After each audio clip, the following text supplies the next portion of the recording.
في حاجة كمان لما اتكلمت على ان الهومو اريكتوس بدأ ينتشر في الارض وبيروح شرق اسيا ويطلع على اوروبا واجزاء منهم موجودة في افريقيا. فكان الموضوع ان التطور اللي حصل ليهم، الانسان جسمه بيتغير على حسب البيئة اللي اتولد فيها. ف هوريكم دلوقتي نموذج لشكل الانسان لما جسمه اتغير لما سافر اوروبا، اللي سموه ني اندرتال، وجسم الانسان اللي تطور في شرق اسيا. كلنا كنا شكلنا واحد، وبدأ يحصل اختلاف في الشكل وفي الجسم بسبب البيئة اللي احنا عشنا فيها. خلاص، هوريكم دلوقتي شكلين، الاتنين 40,000 سنة. بصوا حضرات، ده الني اندرتال. بصوا حتى المناخير اكبر، البروز الحواجب اللي فوق العين اكبر، الشفايف اكبر، قريب شويه من الراجل الافريقي. خلاص، لانه جاي تطور من افريقيا. خلاص، وده عمره 40,000 سنه. 40,000 سنه.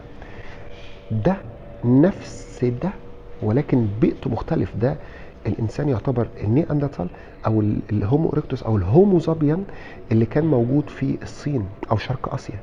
خلاص، ده برضو 40,000 سنه عمره. يعني الاثنين عمرهم 40,000 سنة. شايفين اختلاف الشكل ده واختلاف الشكل ده؟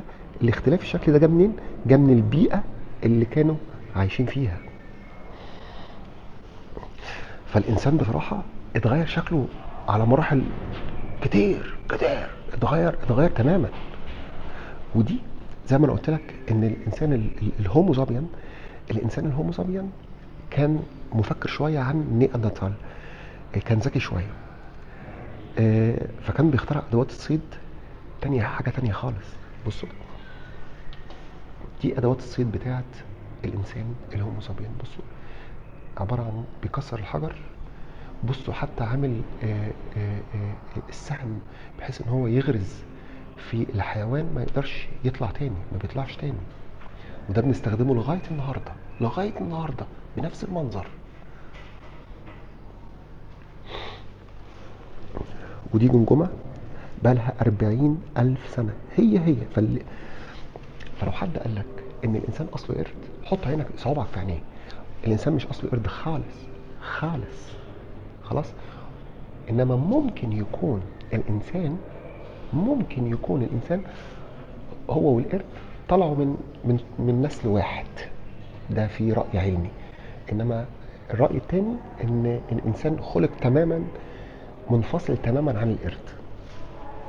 بصوا بقى حضرات، هوريكم شكل وطول الانسان، شكل وطول الانسان الهومو زابيان. خلاص، زي ما قلت لك زمان الجسم ما كانش طويل والحجم بتاعنا ما كانش كبير. لكن بصوا، ده الهومو زابيان من كام سنة؟ من 40,000 سنة. خلاص، من 40,000 سنة كان شكلنا عامل كده بالظبط زي عمو ده. بصوا، بصوا حجم المناخير، العينين، الشعر، الشكل. بصوا الرجل بقى.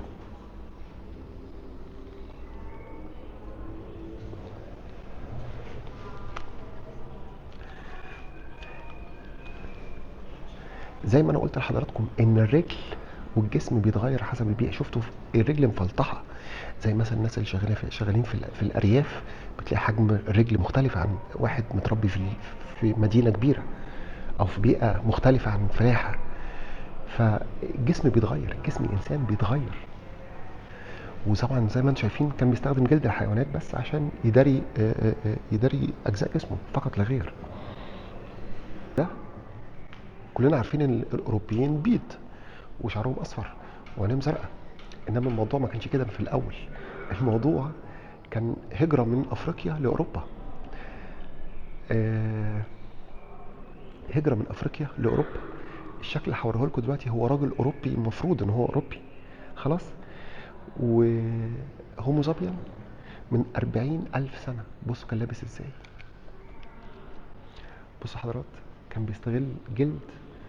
بصوا اللبس بتاعه طب بسيط، حتى الفرو اللي كان متغطي بيه تحت، فرو الرجل. بصوا برضو حتى المناخير بصوا مناخيري انا كمان، بصوا زيهم. يعني عشان جاي انا مولود في افريقيا خلاص. آه في شيء تاني، ان الشكل ده، ان الهومو سابيان الجسم الانثوي كان مفيش حاجه اسمها بيلبسوا حاجه تخفي الصدر او الكلام ده، فدي طبيعه في البشر خلاص. بصوا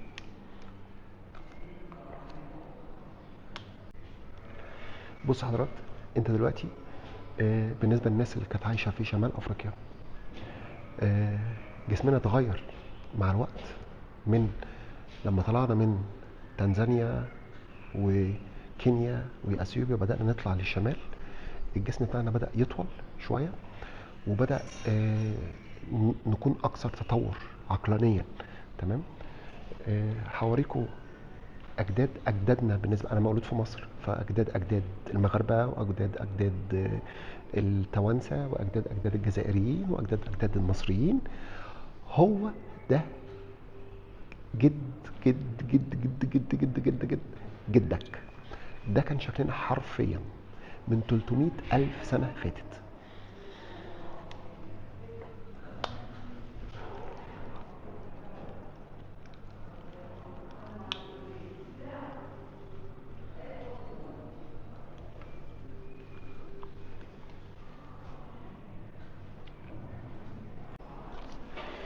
وفي معلومة حابب أتكلم فيها حضرات، إن إن الهومو سابيان أو النياندرتالا، الفرق ما بينهم حتى في الجسم زي ما أنا قلت قبل كده.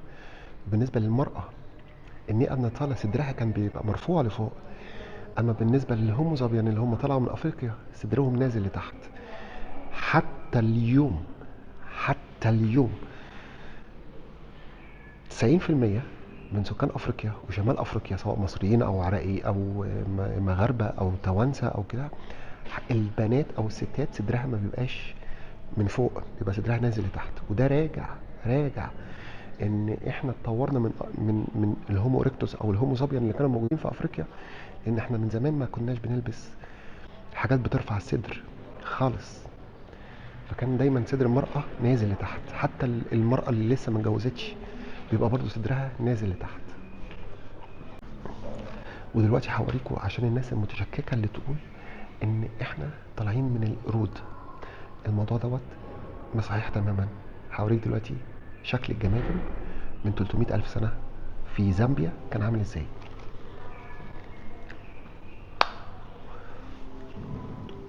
ده شكل جمجمة بشر الهومو سابيان خلاص من 300 ألف سنة فاتت.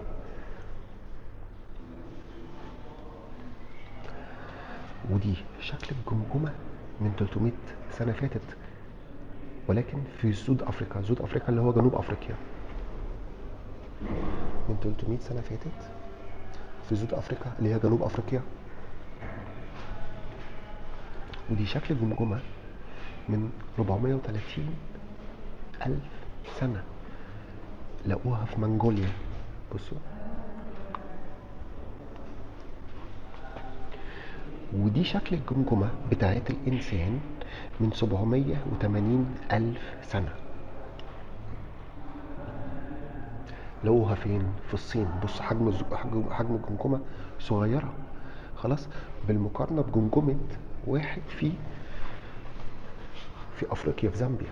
بص حجم الجمجمة هنا كبير، وحجم الجمجمة هنا أصغر.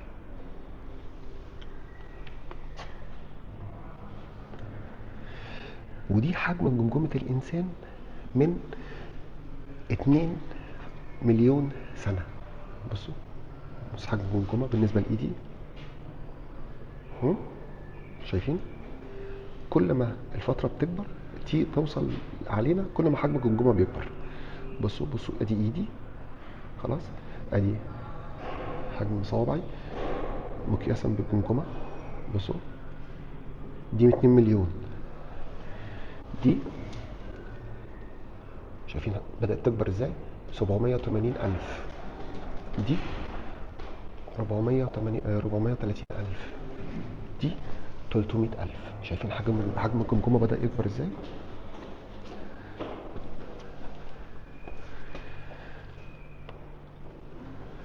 ودي حجم الجمجمة من 1,750,000 سنة.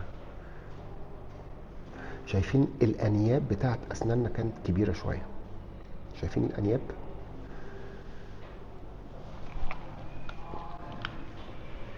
تاني، احنا ما كناش قرود. كل الانسان ما هو الا حيوان عاقل. حيوان عاقل خلاص. كان بياكل لحم وبياكل زرع. فعشان بتاكل لحم لازم يكون عندك ايه؟ انياب. أهي. الانياب دي كانت موجوده زمان. بصوا، شايفين ليه الانياب كانت موجوده؟ عشان كنا بناكل لحمه، ولغايه النهارده بناكل لحمه. لغايه النهارده الانياب موجوده. لغايه النهارده ناب 2 3 4. 4 انياب عند كل البشر مش هيتغيروا. لما انا قلت لك دلوقتي على الهومو اريكتوس، ده بدايه خلق الانسان، بدايه خلق الله للانسان، بدايه خلق ادم وايفا. خلاص، ده شكل كان ادم وايفا زمان. ما تصدمش من اللي هتشوفه، ما تزعلش من اللي هتشوفه، لان دي حقائق لازم تؤمن بيها. لازم ربنا لما خلقك ما خلقكش بالطول والحجم والشكل اللي انت عليه دلوقتي. خلقك حاجه تانية، وبدا جسمك يتطور مع الوقت. حتى اجيالنا، جيل السبعينات غير جيل الثمانينات، غير جيل التسعينات، غير جيل ال2000، التلاتة، غير بعد 50 سنه جايين، غير بعد 100 سنه جايين، غير بعد 1000 سنه جايين. كل فتره جسمنا هيتغير، شكلنا هيتغير تماما. وهيجي وقت هيتقال علينا، هيحطونا في المتاحف زي دول، صح؟ لان دول كانوا بشر زينا. فده شكل وحجم القريب ليه سيدنا ادم وستنا حواء اللي بدايه الخلق.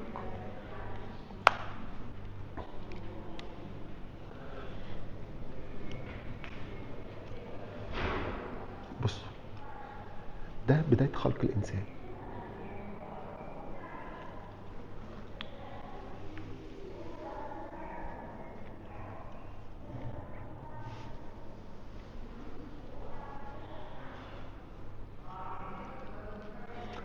ده الانسان ده بقاله 1,600,000 سنه موجود في كينيا.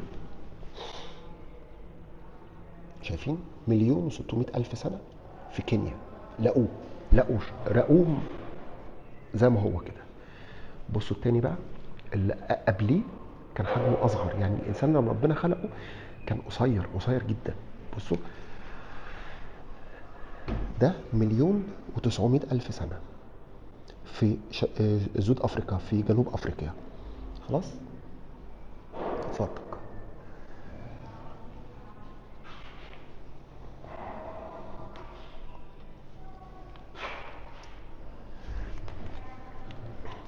وطبعا شايفين كميه الشعر اللي كان مغطيه جسمنا مش كتير، مش زي القرود، لان القرد ما عندهوش غدد عرقيه، فالشعر كثيف عنده. انما احنا عندنا غدد عرقيه، عشان كده العرق هو اللي بيحافظ على درجه حراره الجسم. انما بالنسبه للحيوانات الشعر هو اللي بيحافظ على درجه الجسم. ارجوك ركز معايا، ارجوك، لان لما تعرف حقيقتك هتعرف ازاي تطور نفسك، وتعرف ايه عيوبك ومميزاتك، ايه اللي عندك ومش عند غيرك. فانا هاخدكم في رحله سريعه كده دلوقتي عبر الزمن. خلاص، واعذروني من اللي هتشوفوه، لان دي كلها حقائق وعلم وحفريات لقوها. يعني مفيش جدال شيء غير واقعي. كل اللي هوريه لك دلوقتي هو شيء واقعي، شيء تشوفه وممكن تلمسه كمان. خلاص، هنرجع بالزمن ل3,200,000 سنة في أثيوبيا. اوكي، لقوا ايه في اثيوبيا من 3,200,000 سنة؟ لقوا الكائن ده.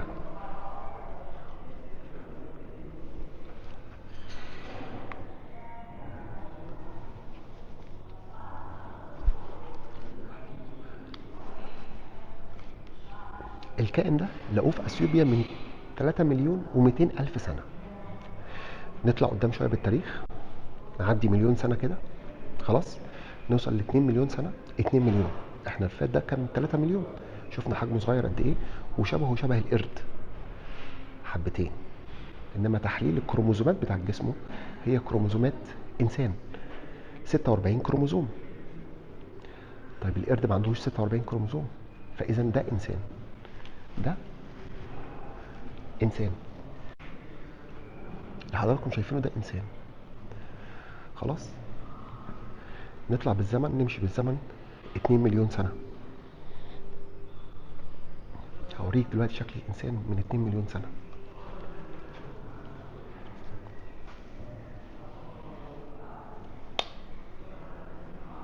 ادي شكل الانسان من 2 مليون سنه فاتوا.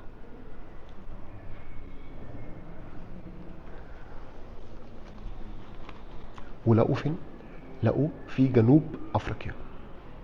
يعني 3 مليون سنه، 3 مليون و200 الف سنه كان موجود في كينيا وتنزانيا واثيوبيا.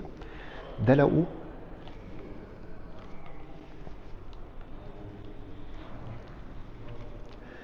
لقوه في جنوب افريقيا. انسان برضو، تحليل الكروموزومات بتاعته هم 46 كروموزوم. 2 مليون سنه. نرجع بالتاريخ كمان، نقرب شويه علينا، هنلاقي الانسان حجمه بدا يكبر شويه. خلاص من حوالي مليون 600 الف سنه. ده كان شكل الانسان من مليون 600 الف سنه. فين؟ لقوه في كينيا.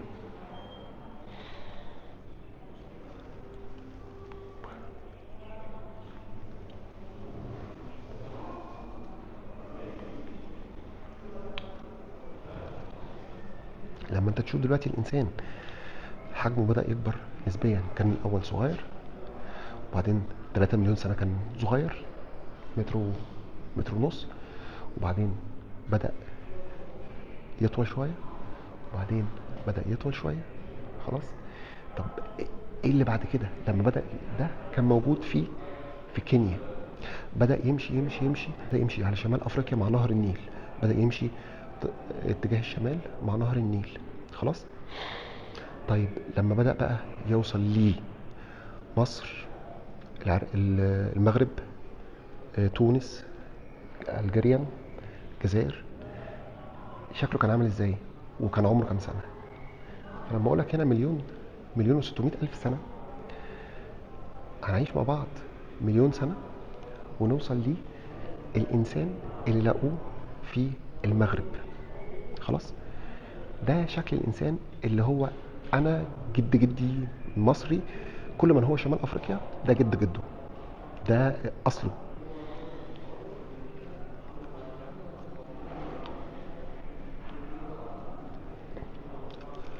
ولقوه فين؟ في المغرب.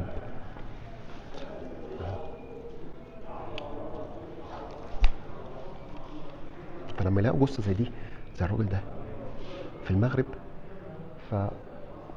فلازم تراجع نفسك وتشوف كان شكلنا عامل ازاي زمان. لما نوصل 400 الف سنه، نوصل للهومو سابيان. ده كان في رومانيا.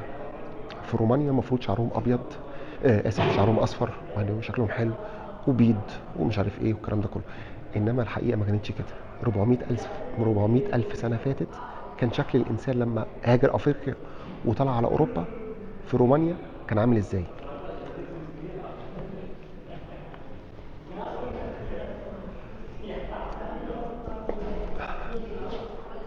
طيب نقرب بتاريخ شويتين كمان، نقرب بتاريخ شويه. خلاص. ونرجع بالتاريخ من 40 الف سنه بس. خلاص احنا عدينا 3 مليون، 2 مليون، مليون و300 الف. دلوقتي نوصل ل 40 الف سنه بس. من 40 سنه الف سنه، من 40 الف سنه فاتوا كان شكلنا عامل كده.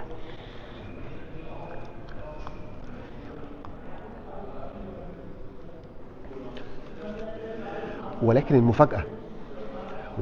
المفاجاه ان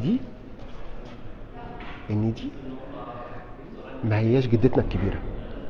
ما هياش جدتنا. ليه؟ لان دي سافرت على اوروبا واتحول جينات جسمها من هومو سابيان لحاجه اسمها ني اندرتال. ني اندرتال. خلاص.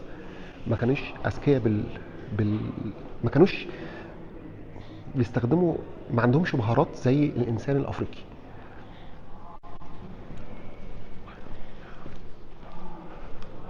وزي ما انا قلت لك حجم الجمجمه بيختلف. اه لما دي لما دي لما دي حجم الجمجمه من 2 مليون سنه. بص الحجم عامل ازاي. نرجع بالزمن لورا هتصغر. بص الحجم عامل ازاي. هنرجع بالزمن تاني هتصغر اكتر. اذا الانسان لما اتخلق ما اتخلقش زي ما احنا عليه دلوقتي طول وجسم حجمه جوه. كل مع الوقت الدماغ البشري بتتطور وبيكبر حجمها.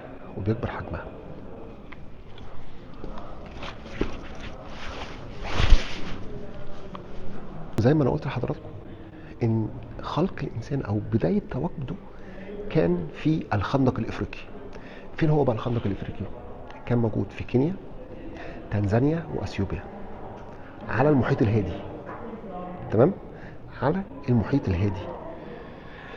تعالوا اوريكم الهومو ايركتوس لما تطور بقى هومو سابيان وبدا يمشي في افريقيا، يطلع على شمال افريقيا. هنا تواجد الهومو ايركتوس وبدا يطلع شمالا مع نهر النيل. ادي نهر النيل في مصر. نهر النيل نازل نازل نازل نازل نازل عند هنا بحيره فيكتوريا. كان موجود هنا، بدا يتحرك على النص وبدا يتحرك في الشمال وبدا يخش على سيناء. في جزء منه راح على وسط افريقيا، والجزء الثاني انتشر في شمال افريقيا اللي هي المغرب ومصر والكلام ده كله، لغايه لما وصلنا على موريتانيا والمغرب، المغرب العربي الشقيق والجزائر.